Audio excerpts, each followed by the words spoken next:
Hey everybody, Emily here. Thanks so much for being here and happy holidays. As you can see, this is what I can only describe as a Christmas episode. At my house, we do a big meal on Christmas itself, but on Christmas Eve, we usually do sort of like an appetizer smorgasbord where we just eat a whole bunch of different appetizers. One of my personal favorite appetizers that we have around Christmas is sausage rolls. Sausage rolls are great, and I would argue a very Christmassy thing. But I thought, why not take them up a notch? So today what we're gonna do is we're going to try to make some mini Beef Wellington bites.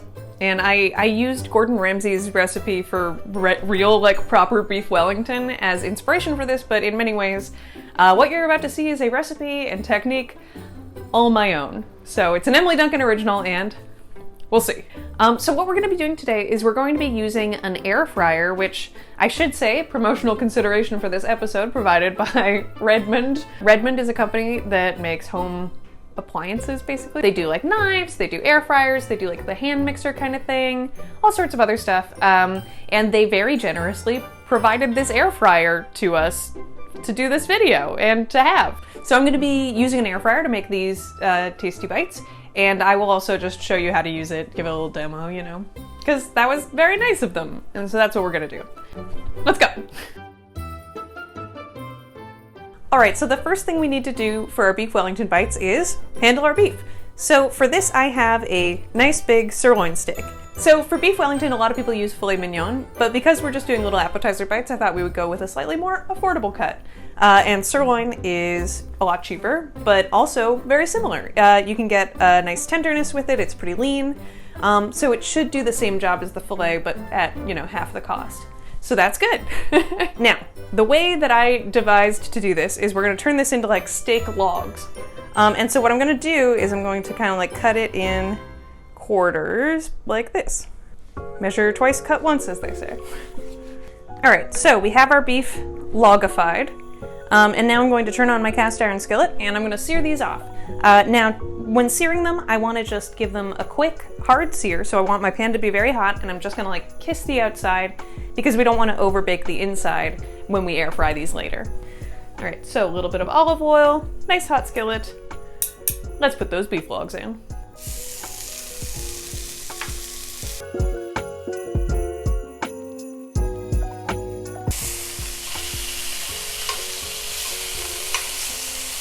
All right, I think that is beef logs good to go. So I'm going to turn off my very hot cast iron skillet and I'm going to chill my beef while I get the rest of my steps done. Chill my beef sounds like a very 90s phrase. The next thing I need to do is make my mushroom duxelle. So for this, I have a beautiful oyster mushroom. They had this really weird big oyster mushroom creature at the grocery store when I went to look. The original Gordon Ramsay recipe calls for wild mushrooms, so I thought that would be kind of a fun thing. If you can't get an oyster mushroom, you can absolutely use like baby bellas, shiitake mushrooms, or even just regular white button mushrooms. Anything will be fine. Anyway, so what is a mushroom duxelle? Mushroom duxelle is like almost like a mushroom paste by the time you cook it down. It's almost like caramelizing onions, but for mushrooms. So what we're gonna do is we're gonna fry our very finely chopped mushroom bits with some olive oil, thyme, and salt and pepper, and we're gonna wait until it releases all its juices, and then we're going to basically cook it another 10 minutes after that to get it down into like a really fine mushroom pasty kind of thing. All right, olive oil in the pan, our mushroom bits, thyme, pepper, and a generous pinch of salt. And then we wait and wait.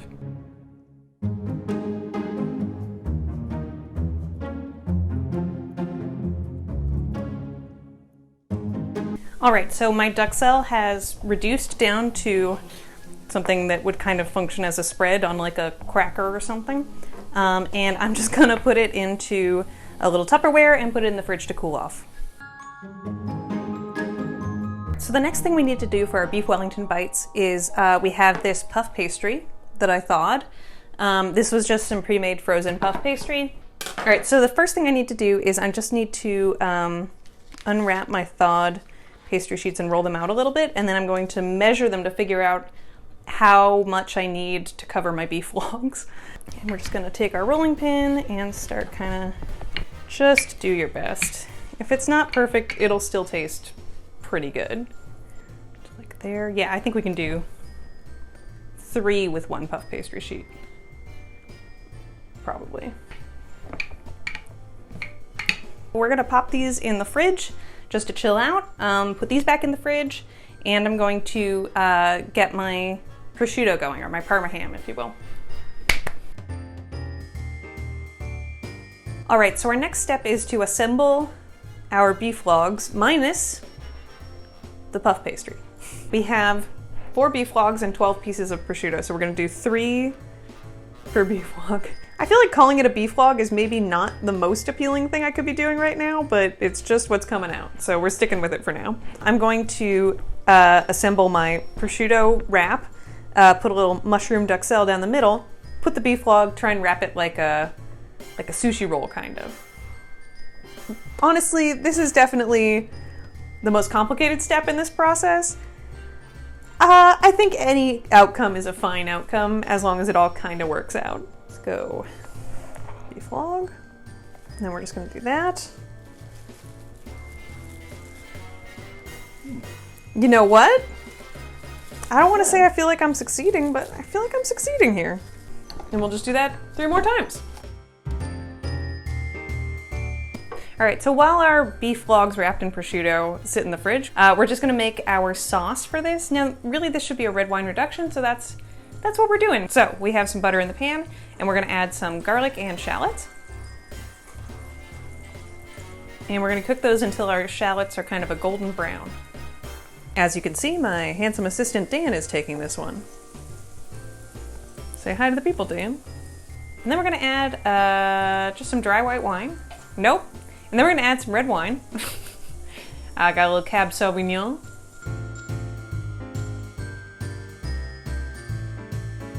And then we're gonna add in our bay leaves, thyme, and pepper.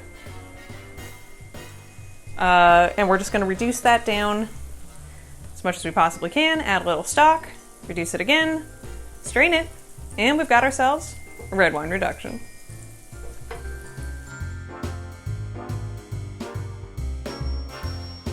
All right, so the next thing we have to do is finally assemble our Beef Wellington bites by putting our puff pastry around our meat logs and then popping them in the air fryer. But before we do that, now's a great time for me to talk about how great my Redmond air fryer is. So Redmond sent us this air fryer, so this is a promotion. But I honestly love this thing. We had a toaster oven before, kind of a similar setup, that happened to kick the bucket right around when they asked. And I said, yeah, sure, why not? So we have this cool air fryer. It's a 12-in-1 air fryer, so it does, as well as air frying, it toasts, it roasts, it like broils, it does it all. You can see all of the various settings here. I'll just put a little insert in there so you can see it. I think this thing's great. For me, my biggest complaint about toaster ovens like this has always been that like a toaster does toasting better, but I honestly think this one works as well as a toaster, as well as also doing air frying and broiling and roasting and all the other good stuff. So I really like this thing. Redmond themselves, they do like appliances like this, they do air fryers, but they also do some really cool like retro styled like hand mixers and that kind of thing. I'll put some pictures in because even if you don't need an air fryer, you should check them out because it's like they do these kind of neat looking products, cute colors, all that thing. Check them out, there's a link down below. Thank you Redmond for giving us this air fryer for this video. And let's get to making some Beef Wellington bites. So we've got our log. Ooh. And we're just gonna like pop it there. And then we're gonna like roll this. Like so. And then we're just gonna pinch it closed. And I'm doing these as little like Beef Wellington pockets because I want it to look like a real Beef Wellington, but you could also totally do it more like a sausage roll where you slice it before cooking instead of cooking it in the whole log and then slicing. The last thing we have to do is give them a little egg wash. So this is an egg yolk with salt and water that we're just going to brush over the top here.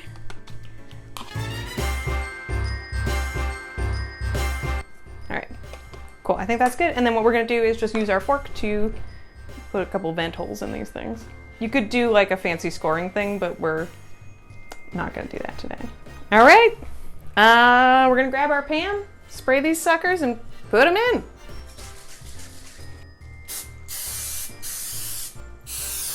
Thank you. So let's fry them. There we go. I knew that.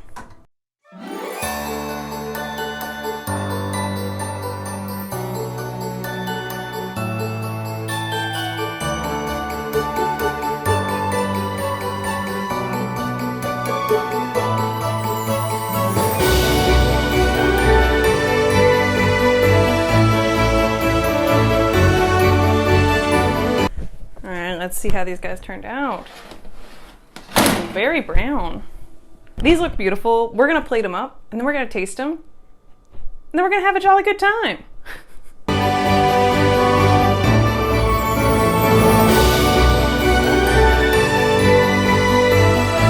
All right, so the last thing I have to do is I just have my beautiful red wine reduction, and I'm just gonna pour it into my little sauce guy.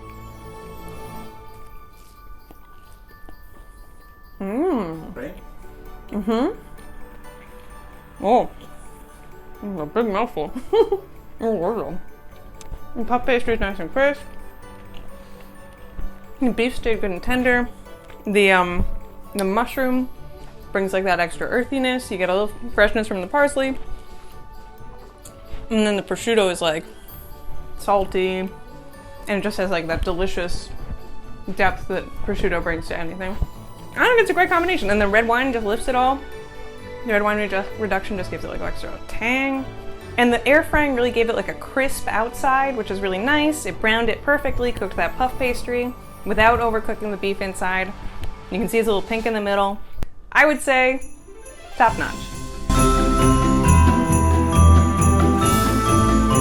So those were our delicious air fryer Beef Wellington mini appetizer bites. You can try the recipe out. I've got it written down below. And if you want to get yourself a Redmond air fryer or something else from their very cool shop, there's a link down there as well. Don't forget to give this video a like if you like it, subscribe if you want to see more videos like this, hit that notification button if you want to be notified when I put out a new video, because like, what's subscribing for if not knowing when I put out a new video, right? Thanks so much for being here. Happy holidays, and I'll catch up with you later. Ho, ho, ho! Merry Christmas to everybody!